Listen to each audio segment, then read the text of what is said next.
دشمنان اہل بیت لعنت اللہ علیکم، دشمنان اہل بیت۔ شرپسند عناصر آل محمد اولاد علی کے چشم و چراغ الحسنی والحسینی حضرت مولانا سید ضیاء الحسن کے مزار اقدس کو شہید کر دیے۔ نعرہ کیا لگا رہے تھے؟ نعوذ باللہ یہ قادیانی ہے۔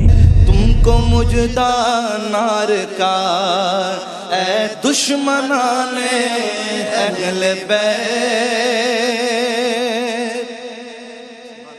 بے اجازت ان کے گھر پہ آپ کی پوری زندگی، آپ کا پورا کردار مثل کتاب کھلا ہوا ہے۔ آپ عاشق صادق ہے۔ آپ محمد عربی کا پیغام کما حقہ ادا کیا۔ آپ کے ہاتھوں پر ہزاروں لوگوں نے اسلام قبول کیا۔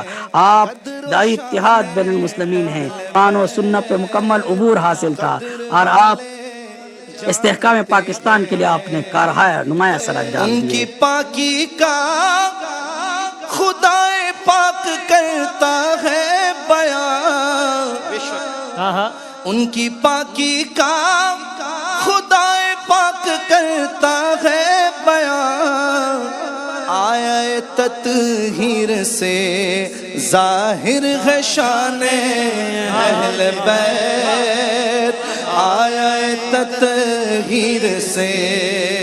لیکن 9 نومبر کو چند شرپسند عناصر نے دین کے لبادے میں نعرہ تکبیر کے ساتھ آپ کے اور آپ کی اہلیہ اور آپ کے دختر کے مزارات کو شہید کر دیا۔ آپ کے مزار پر لکھا ہوا کلمہ طیبہ کو پاؤں تلے رون ڈالا۔